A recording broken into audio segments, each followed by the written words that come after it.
Sempre no modelo SLM e na discussão clássicos e keynesianos, o tema da discussão é: o governo deve fazer alguma coisa ou não deve fazer nada? Essa é a discussão. Se nós procurarmos um fio condutor em toda a discussão dos economistas, essa é a linha condutora onipresente. Vamos por aqui a linha do tempo das nossas discussões. Eu vou abandonar a Bíblia, a Revolução Francesa. Vou começar aqui em 1871, que é o fim da Guerra Franco-Prussiana. O Bismarck invade a França, assina-se um acordo de paz em Versalhes e a França paga os prejuízos da guerra para a Alemanha. Que em 1914, 1918, Primeira Grande Guerra, que era esperada como a última das guerras. Em 1918, aqui temos um fato relevante. Em 1913, cria-se o Banco Central Americano. Aqui em 1923, hiperinflação na Alemanha e vários outros países da área do marco. O Hitler, eu acho que é eleito em 1933.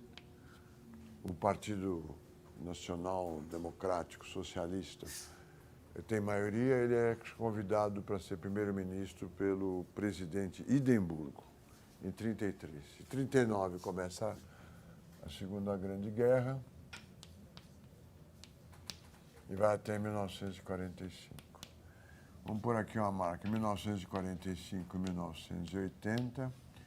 E aqui temos a eleição de Reagan e Thatcher.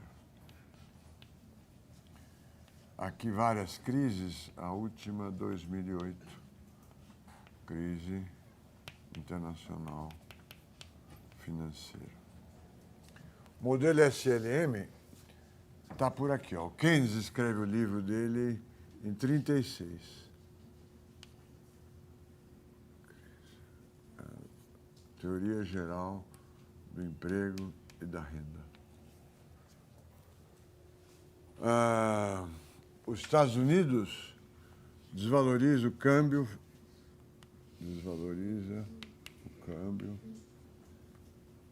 em 1932. Roosevelt. Aqui em 1971, em 1945 você tem a FMI, o Acordo de Bretton Woods, o Banco Mundial. E aqui a regra é taxas cambiais fixas, monitoradas pelo FMI, e a FMI como banco que financia os países para eles manterem a taxa de câmbio fixo face a eventuais desequilíbrios de curto prazo. Em 1931, os Estados Unidos abandonam, o dólar flutua.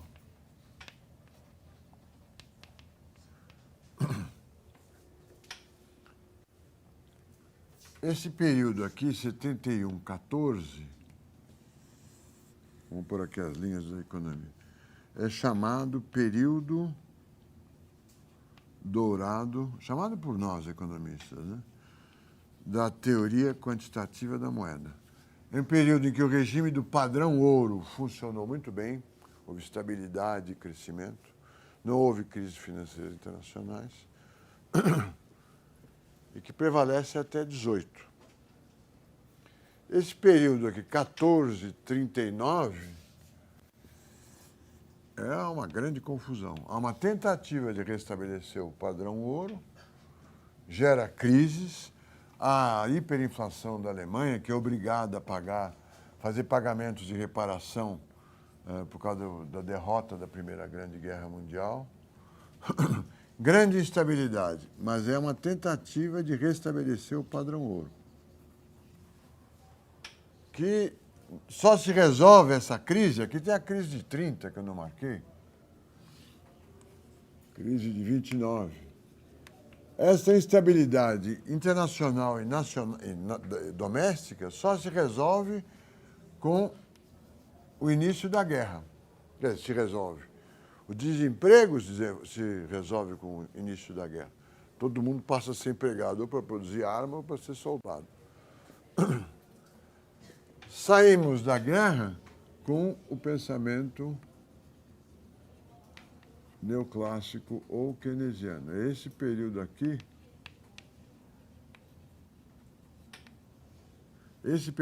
que está o ISLM, vamos dizer.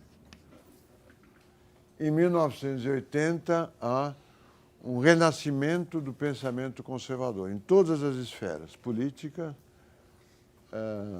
e, sem dúvida nenhuma, econômica. Aí o SLM, vamos dizer, o pensamento neoclássico, deixa de ser o pensamento hegemônico. A frase é: o Keynes está morto. Em 1989 cai o Muro de Berlim, e aqui o Marx está morto. Na imprensa, né? De verdade não está. Então nós estamos discutindo esse período aqui, ó.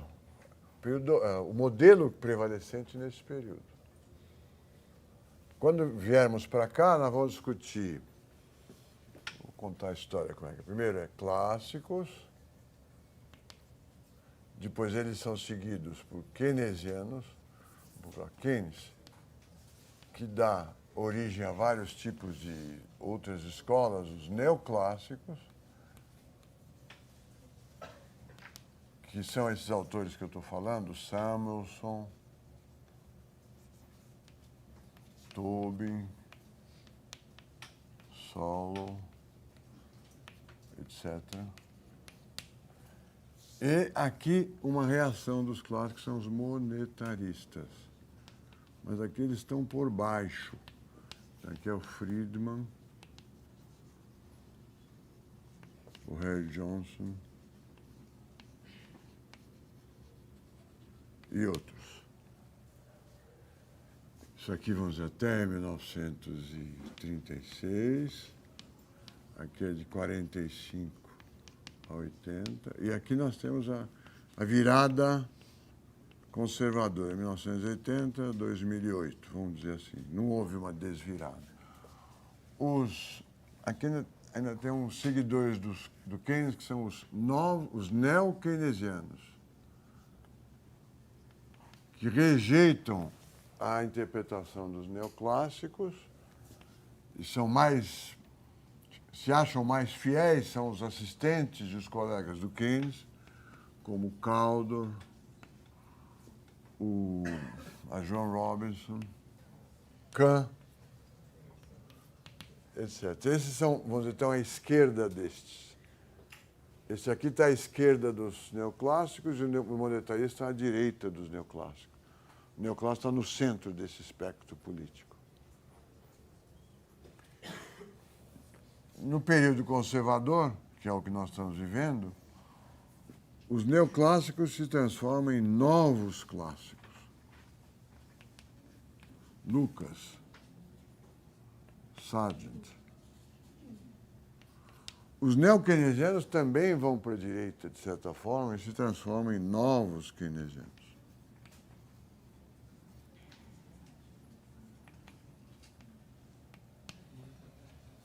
Em vez de ser neo, é novo. Como eu disse, é um debate interminável e cujos temas mais importantes se repetem. Nós estamos no modelo SLM discutindo isto aqui e vamos ver a reação desses caras aos neoclássicos.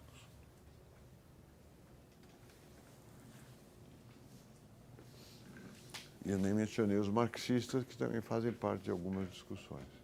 Os positivistas instrumentais, como o Friedman, que se não sabe o que é, eu vou explicar o que é, tem uma preferência injustificável pelo modelo mais simples. Então, a teoria quantitativa, para eles, é um modelo muito mais simples do que esse SLM.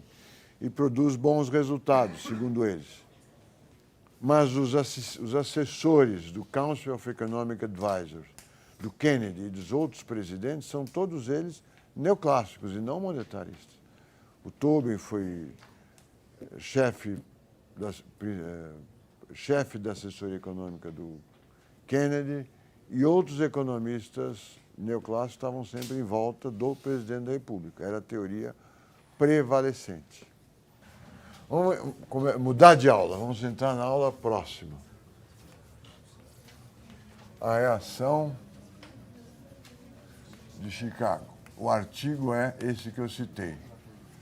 TQM, Teoria Quantitativa da Moeda, a Reappraisal.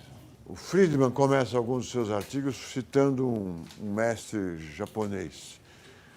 Um cidadão vai visitar um sábio japonês e, ao ser servido chá, o sábio serve muito mais do que cabe na xícara. Ele continua servindo chá, queima lá o cidadão, mas não para de servir o chá. E o cidadão, o cliente do sábio, mas por que você está fazendo isso? Assim como eu estou esvaziando esse bule de chá, você precisa esvaziar-se dos seus pensamentos para adquirir um novo. E o Friedman usa essa citação, se não é nesse artigo, é no outro, assim como vocês estão carregados das ideias do modelo keynesiano, é preciso se esvaziar para recuperar o pensamento original, que é a teoria quantitativa da moeda. Ele propõe, neste artigo, que a moeda é um ativo como outro qualquer. Quer dizer, com características específicas, mas que tem que ser estudado como uma demanda de ativo, demanda de ações, de automóveis, de geladeiras, de casas e assim por diante. O preço, a demanda de um ativo, no caso moeda, é uma função do preço dela mesma, o nível geral de preços, do retorno da moeda, que é zero, e do retorno dos ativos alternativos, retorno das ações, retorno dos bonds, da renda e a demanda do total da riqueza. Os clássicos apresentaram como um prato feito a teoria quantitativa da moeda e a nossa função, a minha função nesse artigo é construir a teoria da demanda de moeda baseado nos princípios gerais da teoria econômica. Uma base microeconômica e vamos ver o que dá. Então, a demanda de moeda seria a função dos preços de todos os ativos financeiros concorrentes. Ele faz algumas inovações. Um dos ativos é o capital humano, o retorno do capital humano.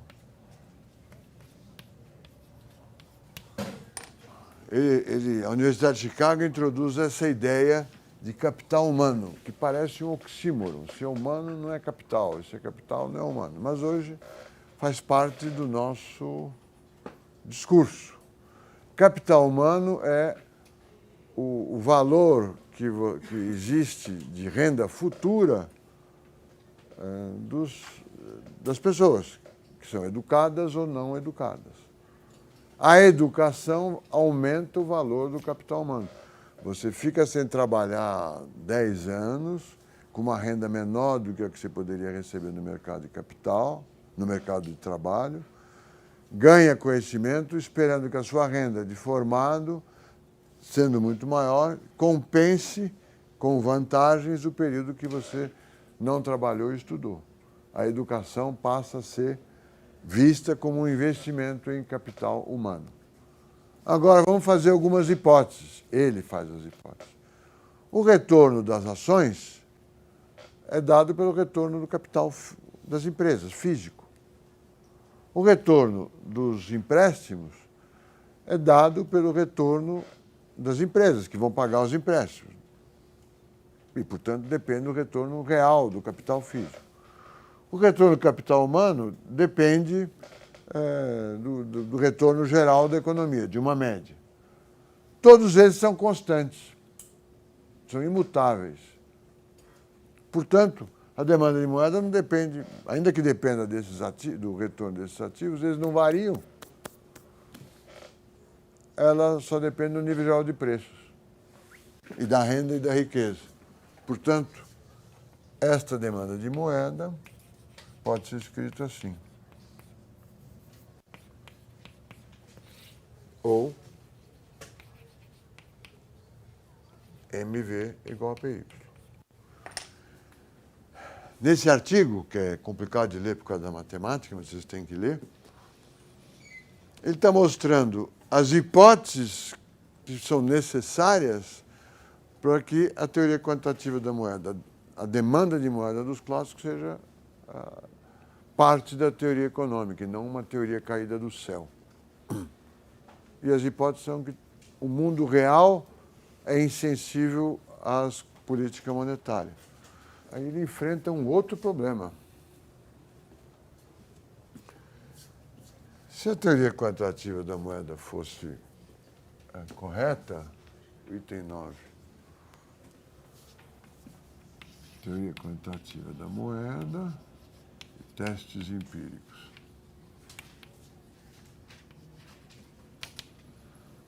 Do tempo, ou com a renda, vamos colocar aqui, renda e velocidade. A velocidade devia ser constante. Velocidade é PY sobre M. Deveria ser assim. Mas ela não é assim. Quando a renda cresce, ela cresce. Quando a renda diminui, ela diminui. Ela é instável. E aí? Os monetaristas são cientistas, eles querem comprovar empiricamente. Vou colocar aqui, ó, assim. Aqui eu vou colocar tempo. E aqui eu vou colocar a renda. A velocidade tem um comportamento procíclico.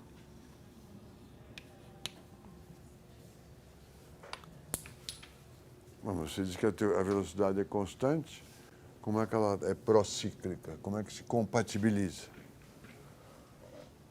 Falar essa medida aí está mal feita, porque é o argumento do Friedman. Você não calcula a velocidade, ou seja, a velocidade mede quanto que as pessoas, o inverso de quanto as pessoas querem reter em dinheiro. Aqui você está colocando a renda corrente, é PY corrente. Por isso que dá esse resultado. Na realidade, as pessoas, para fazer as suas decisões, quaisquer que forem, elas olham para a renda permanente, a renda que eles esperam ganhar num determinado período de tempo. A renda permanente é uma renda esperada, né? Não é a renda que você está recebendo. Ela é calculada como a renda que você espera receber no momento anterior, mais a renda esperada no momento anterior, mais um ajuste entre a renda que você esperava no momento anterior e a renda que de fato você recebeu no momento anterior. Essa é uma forma de ver. Quando eu deixo no banco R$1.000, eu não estou olhando para a minha renda de hoje. Eu estou olhando para a renda que eu espero receber no período próximo futuro. Como é que eu vou saber que valor é esse?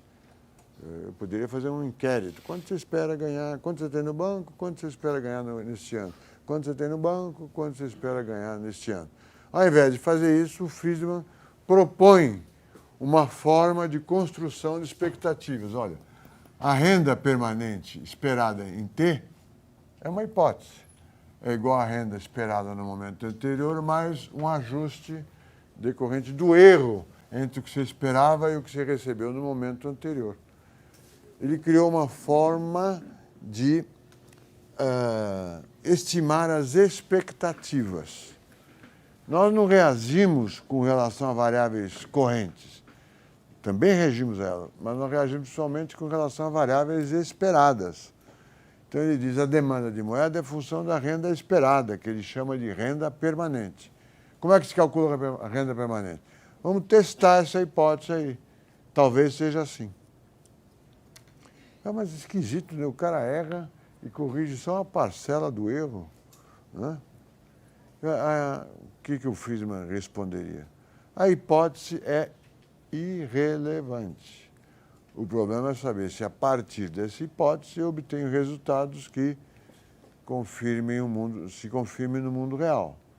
No modelo competitivo, eu faço a hipótese que as empresas maximizam lucro. Se você perguntar para todos os empresários, vocês maximizam lucro, ele não vai entender direito.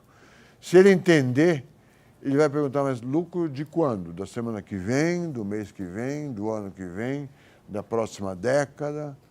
O que você quer dizer com lucro? O Friedman disse que não é relevante. O Friedman e os positivistas instrumentalistas. O que é importante é que, com a hipótese de maximização de lucro, eu derivo uma curva de oferta que é positivamente inclinada com relação aos preços e essa curva combina com o funcionamento do mercado. É aderente à realidade. Portanto, dane-se a hipótese inicial. Aqui é a mesma coisa. Essa hipótese é boa? Não dá para saber. Vamos testá-la. Ele testa a demanda de moeda em função da renda permanente e, surpresa, a renda permanente. A renda real faz assim, a renda permanente é estável, essa aqui é a renda corrente, renda permanente, e a velocidade é constante. Ela não é constante, ela sobe quando a renda permanente sobe.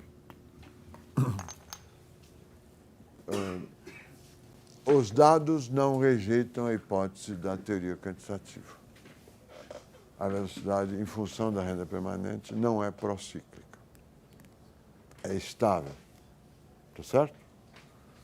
Vingou-se, é a revanche. A teoria quantitativa ou retorno. Você estima várias regressões com vários Bs diferentes, o que demora R2 é a melhor estimativa. É mais eficiente e justa.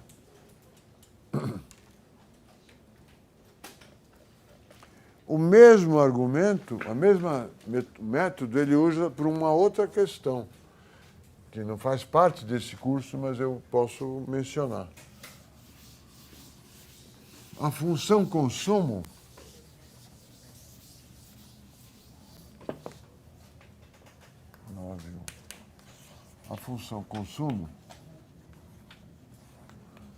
que é uma observação estatística, empírica do modelo keynesiano, ele não constrói nenhuma teoria, ele diz que é assim.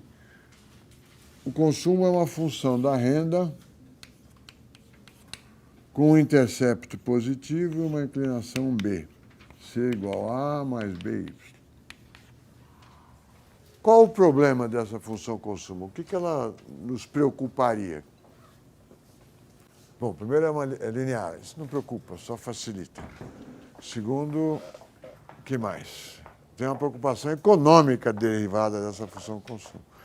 O que acontece com a propensão média a consumir, com a parcela da renda das famílias que é consumida conforme a renda cresce? Ela é decrescente. O consumo médio nessa renda aqui é o consumo médio é este consumo dividido por esta renda é dado por este ângulo aqui, ó, alfa zero. Quando a renda aumenta, a propensão média a consumir cai e é constantemente decrescente. E daí? Problema matemático? Qual o problema de consumo médio ser decrescente com a renda? O que acontece com a poupança média? É o quê? Crescente. Se a poupança média é crescente, para a demanda agregada não cair, o investimento médio precisa ser Investimentos, a participação dos investimentos precisa ser crescente no tempo, na renda.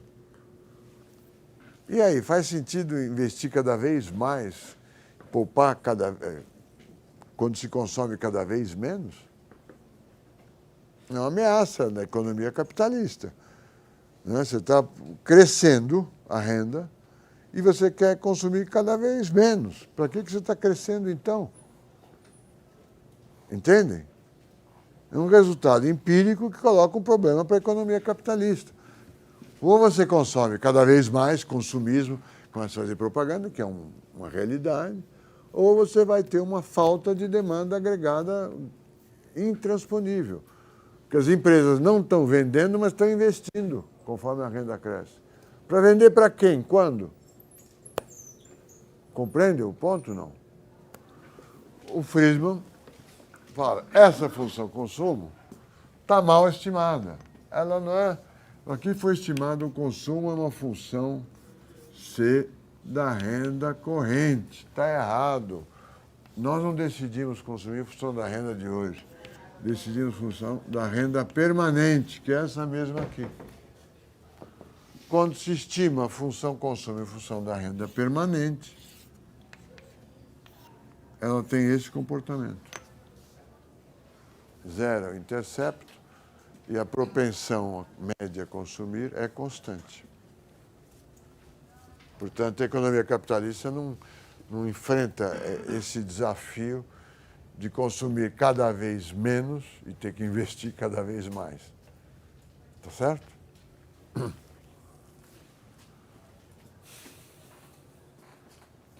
Esse aqui é um adendo, isso não é moeda. Certo? Moeda é só até aqui. Mas essa estratégia de calcular, de estimar as rendas permanentes, ou esperadas pela renda permanente, vai ser uma estratégia muito utilizada, um método muito utilizado, que só vai desaparecer quando aparecem os modelos de expectativas racionais. Então, nós vimos hoje o modelo SLM, como ele produz os resultados clássicos, como os clássicos, vamos dizer, se colocam contra, os herdeiros dos clássicos colocam contra os itens, os resultados da ISLM, falando do crowding out. Demos o artigo do Friedman, que resgata a teoria quantitativa da moeda. Mostramos que a demanda de moeda, mesmo no modelo clássico, ela tem que ser sensível à taxa de juros. E mostramos também que essa é uma discussão de um mundo de moeda fiduciária, mas onde a moeda é importante. Ser importante quer dizer, ao fim e ao cabo das transações, eu quero receber em casa dinheiro. Eu não aceito títulos da dívida pública, eu não aceito créditos na minha conta bancária, eu quero grana. É um mundo onde os cartões de crédito e débito são pouco relevantes. Né? E hoje, sendo relevantes, essa discussão perde relevância. Tá bom? Muito obrigado.